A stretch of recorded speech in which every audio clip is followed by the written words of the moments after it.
anak-anakku. Bagaimana kabar kalian hari ini? Semoga semua dalam keadaan sehat.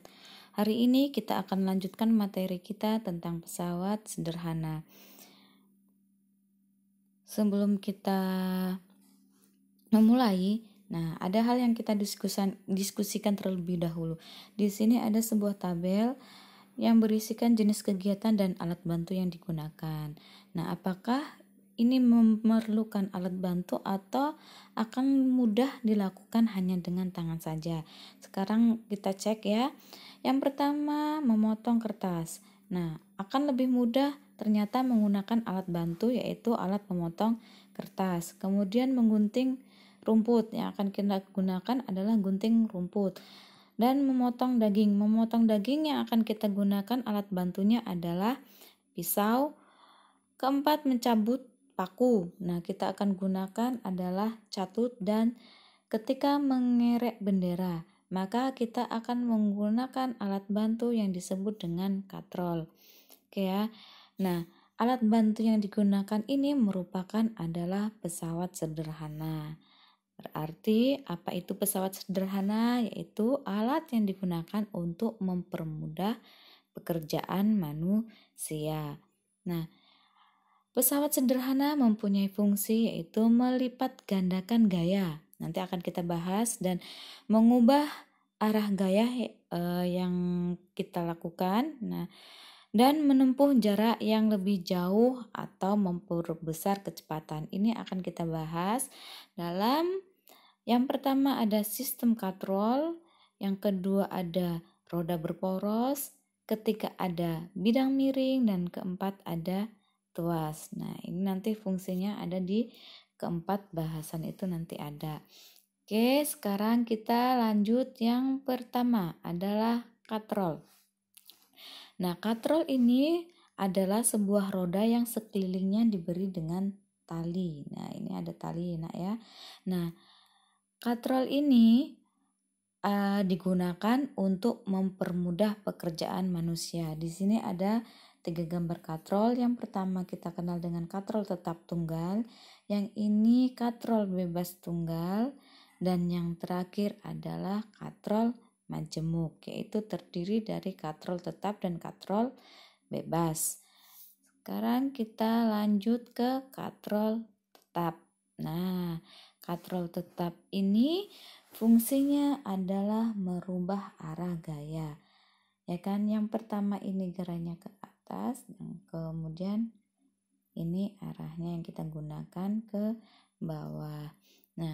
Katrol tetap ini biasanya ada pada timba. Kalau kalian yang di rumahnya masih menggunakan sumur, mungkin kalian masih melihat katrol tetap ini.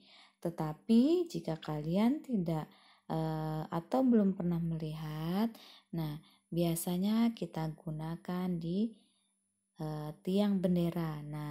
Kalau kita sedang di sekolah, biasanya kita melakukan upacara kenaikan bendera di hari Senin. Di sini kita menggunakan katrol tetap.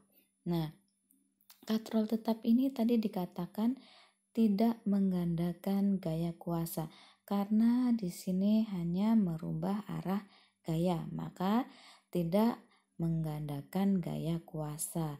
Ini di sini disebut dengan gaya beban, yang di sini disebut dengan gaya kuasa. Oke, atau gaya beban kita sebut dengan W, dan gaya kuasa kita sebut dengan F. Di sini katrol tetap itu nanti mempunyai keuntungan mekanis. Tapi pada katrol tetap ini keuntungan mekanisnya itu adalah 1. Karena apa?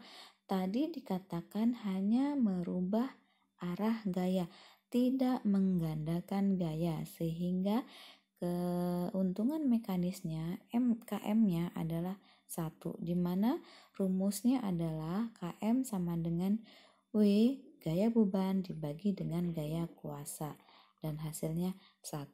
Keuntungan mekanis itu sendiri adalah bilangan yang menunjukkan berapa kali pesawat sederhana menggandakan gaya. Jelas ya, katrol tetap tidak menggandakan gaya. hanya merubah arah gaya, sehingga keuntungan mekanisnya adalah 1. Oke, sekarang kita ke contoh soal. Nah, perhatikan gambar berikut nih. Di sini ada katrol tetap karena kita lihat di sini bergantung, ya, dia tetap tidak bergerak. Di sini ada W-nya sebesar 100 Newton. Nah, sebuah peti seberat 100 Newton diangkat menggunakan katrol tetap.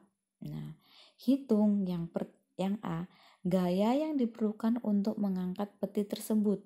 Kemudian yang B, keuntungan mekanisnya. Dan yang C, jika nanti beban ini diganti menjadi 50 kg. Nah, berapakah gaya F-nya? Oke, kita jawab sekarang. Gaya yang diperlukan untuk mengangkat peti tersebut adalah, ingat, W itu kalau pada katrol tetap W itu akan sama dengan F. Jadi kalau W-nya atau beratnya itu 100 Newton, maka F-nya juga akan 100 Newton. Oke ya. Yang B, keuntungan mekanisnya. Disebutkan katrol tetap itu keuntungan mekanisnya adalah 1. Jadi KM-nya akan berapa? KM-nya adalah W dibagi dengan F, maka 100 dibagi dengan 100, maka hasilnya 1. Nah, yang C, jika bebannya ini diganti dengan 50 kg. Ingat, satuannya masih kilogram, berarti masih beban, bukan ke beratnya. Nah, kita buat menjadi gaya beratnya dulu, yaitu W sama dengan M dikali dengan gravitasi. W sama dengan M-nya adalah 50 kg, maka dikalikan dengan percepatan gravitasi 10 meter per sekon kuadrat, maka W-nya adalah 500 Newton. Nah, bagaimana dengan gayanya, gaya kuasanya? Gaya kuasanya juga akan sebesar 500 Newton. Ingat, W sama dengan F.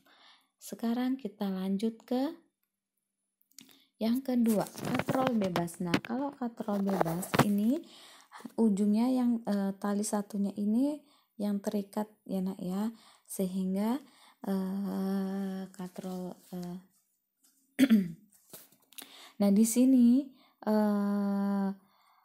katrol bebas ini mempunyai fungsi adalah untuk melipatkan gaya, sehingga gaya pada kuasa, berarti ini ya nak ya, ini diberi untuk mengangkat beban lebih kecil daripada gaya beban. Berarti bagaimana? Berarti gaya yang dikerjakan sama dengan setengah berat bendanya, yaitu F sama dengan setengah W-nya. Ini W, ini F-nya, berarti F-nya ini setengah kalinya ini. Contoh, katrol bebas itu biasanya terdapat pada pelabuhan, nah yang digunakan untuk mengangkat peti kemas. Nah, keuntungan mekanisnya ini adalah 2.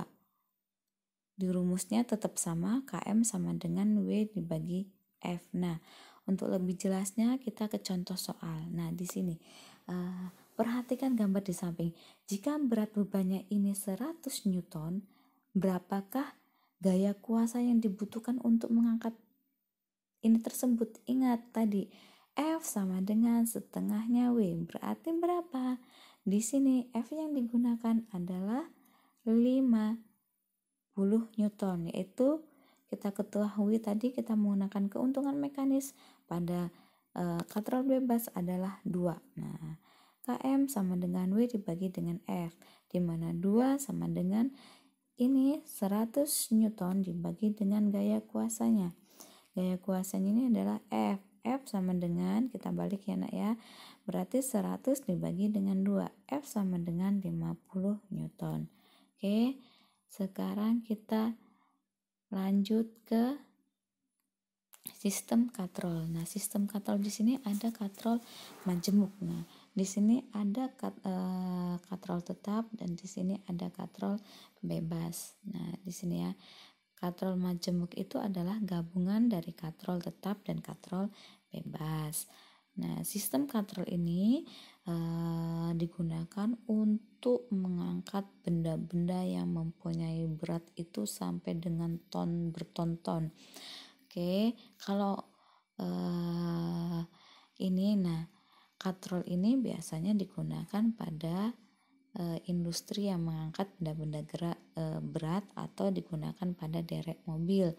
Nah, selanjutnya keuntungan mekanisnya ini kita hitung dari jumlah talinya. Jumlah talinya yang ada untuk mengangkat tuh di sini ada 1, kemudian ini 2, dan ke sini ada 3, dan kemudian ada 4. Sedangkan tali yang di sini adalah tali untuk kuasanya. Nah, keuntungan mekanisnya adalah 4. Nah, contohnya perhatikan gambar berikut. Di sini ada 4 katrol yang disusun seperti ini. Ada katrol tetap dan ada beberapa katrol bebasnya. Nah, di sini kita lihat gayanya itu yang diberikan itu 8 Newton. Berarti berapa sih beban yang mampu diangkat menggunakan gaya 8 Newton dan keuntungan mekanisnya. Sekarang kita hitung. Nah, keuntungan mekanisnya tadi ini adalah kita hitung. Ada 1, 2, 3, dan 4. Keuntungan mekanisnya 4. Nah, yang B berat bebannya. Untuk menghitung berat bebannya berarti KM sama dengan W dibagi dengan F, di mana KM 4 sama dengan W dibagi dengan 8. Maka W sama dengan 8 dikali dengan 4. Maka W sama dengan 32 Newton. Oke, Nak. Sekarang kita lanjut ke roda berporos. Roda berporos, nah kita lihat di sini ada gear. Ini ya pada gigi sepeda motor. Nah, contohnya ini. Nah, jika pada sepeda ini, nah ini di sini gearnya.